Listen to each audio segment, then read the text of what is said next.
자, 반갑습니다. 배돈찬 교수의 맛있는 돈 이야기 배돈찬입니다. 자, 여러분 반갑습니다. 강남 사구마저 무너지고 있는 것 같은데, 먼저 똘똘한 놈 한 채. 그래요, 똘똘한 것 한 채. 이런 말이 있죠. 다주택자, 양도소득세, 취득세, 종합부동산세, 중과세 등등에서 똘똘한 집 한 채의 의미가 더 중요한 그런 시기가 되었죠. 물론 이러한 말은요, 어제 오늘 있었던 말은 아니죠.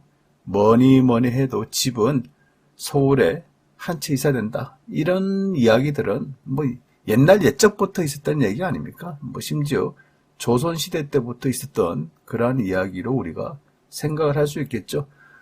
그런데 지금에 와서 생각을 해보니 똘똘한 집 한 채의 의미로 좀 확대된 것 같고요.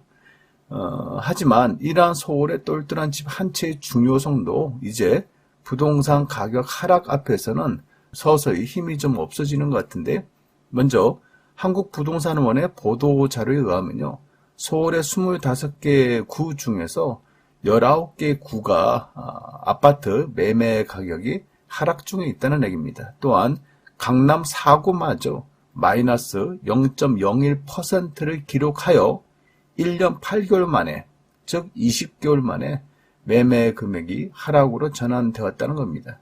강남의 부동산 불패 신화, 이러한 아성도 서서히 좀 무너지고 있다라고 말씀을 드릴 수 있을 것 같아요. 이를 좀 더 구체적으로 좀 살펴보면요. 전국 주택가격 동향조사인데요. 2월 첫째 주 주간 아파트 가격 동향입니다. 전국으로 본다면 매매 가격 지수 변동률이 없어요. 없지만은 수도권을 보면 마이너스 0.02, 또 마이너스 0.02, 즉 수도권은 지난주에 이어서 이번 주에도 마이너스를 달리고 있다는 얘기고요. 지방 같은 경우에는 플러스 0.02에서 플러스 0.01로 지방의 매매 가격 지수 변동률이 0.01% 떨어졌다는 얘기고요. 서울은 마이너스 0.01로 전주와 동일하다는 겁니다.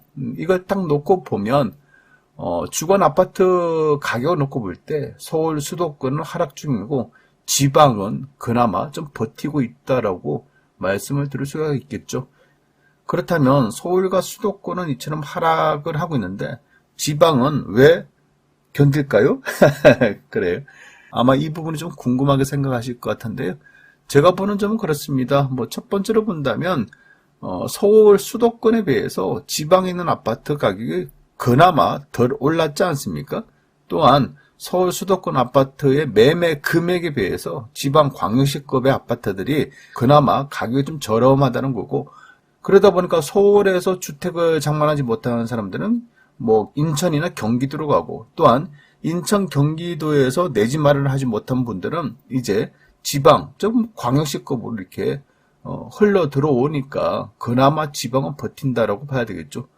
또한 공시가격 1억 미만짜리의 그런 공동주택, 아파트가 됐든 빌라가 됐든 이런 부분에까지도 소액으로 투자를 해가지고 단기 차익을 노리는 이런 사람들이 아직도 있다라고 봐야 되겠죠. 따라서 서울 수도권에 비해서 지방이 그나마 버티고 있다라고 이렇게 분석을 할 수 있을 것 같아요. 또한 2022년 2월 첫째 주 전세 가격 지수 변동률인데요. 전세 또한 마찬가지죠. 서울 수도권은 마이너스 0.02, 마이너스 0.02. 그 전주처럼 서울의 전세 가격, 수도권의 전세 가격은 계속 마이너스인데 비해서 지방 같은 경우에는 마이너스 0.02, 마이너스 0.01로 그나마 상승세가 조금이라도 이렇게 이어지고 있다라고 말씀을 드릴 수 있을 것 같아요. 그러면 지방의 전세 가격이 또 왜 이렇게 버티냐? 이거 간단하죠. 전세 가격이 비교적 저렴하니까 좀 버틴다라고 이렇게 말씀을 드릴 수 있을 것 같습니다.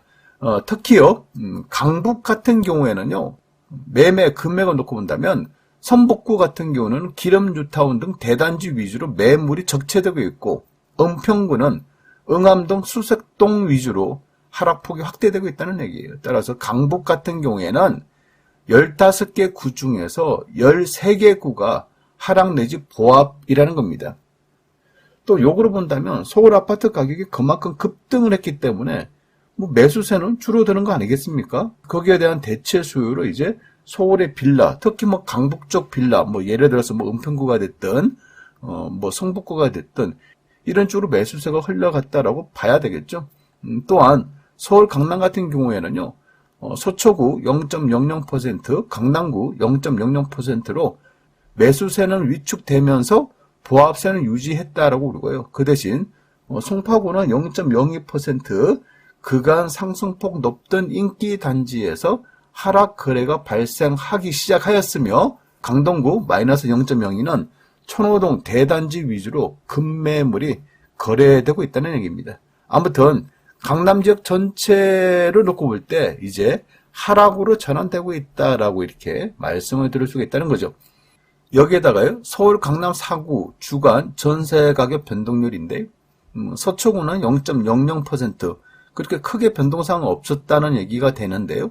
그 대신 이제 송파구는 마이너스 0.04%, 강남구가 마이너스 0.03%, 강동구가 마이너스 0.01%로 이처럼 강남 4구의 전세 가격 또한 하락으로 전환되고 있다는 겁니다. 이러하니 언론에 의하면요, 전국 아파트 시장에서 사고자 하는 사람들보다 팔고자 하는 사람들이 더 증가되고 있다는 얘기예요. 따라서 10주째 팔자는 사람이 우위를 보이고 있다는 겁니다. 그만큼 현재 부동산 시장이 아주 냉랭하다라고 이렇게 말씀을 드릴 수 있을 것 같고요. 결국 집값이 올라갈 때 제일 먼저 올라가는 강남 상구와 집값이 떨어질 때 제일 늦게 떨어지는, 그렇죠? 이 강남 상구를 놓고 본다면, 부동산 투자의 역사를 본다면 오를 때는 제일 먼저 올라, 그리고 떨어질 때는 제일 늦게 떨어지는 지역이 강남 상구라는 거죠. 그래서 똘똘한 놈 한 채라는 의미가 서울, 그중에 강남 상구나 4구 이쪽으로 이제 타겟들이 많이 됐다는 거죠. 그런데요, 강남 상구, 4구에 이처럼 하락 전환, 뭐 매매가 됐든 전세가 됐든 하락 전환은 현재 부동산 시장이 그만큼 하락 우세다라는 것을 증빙하고 있다라고 이렇게 말씀을 드릴 수 있다는 겁니다. 그러니 지금 바닥에서 매수하겠다는 생각은 좀 굉장히 위험한 생각이다라고 말씀을 드릴 수가 있다는 겁니다. 그리고 이러한 하락세가 언제 끝날지 한번 눈여겨보셔야 되지 않을까요? 그래요. 이러한 하락세가 대통령 선거 이후 바로 반등으로 전환될지, 아니면 대통령 선거가 끝났다 하더라도 이러한 하락세가 지속될지, 이 부분을 한번 눈여겨보셔야 됩니다. 다만 이제 전반적인 흐름을 놓고 본다면 부동산 시장은 그다지 긍정적이지 않다, 좀 부정적 시각으로 봐야 될 시기가 도래되었다라고 이렇게 말씀드릴 수 있을 것 같아요. 이상까지 배종찬 교수의 맛있는 도움 이야기였습니다. 감사합니다.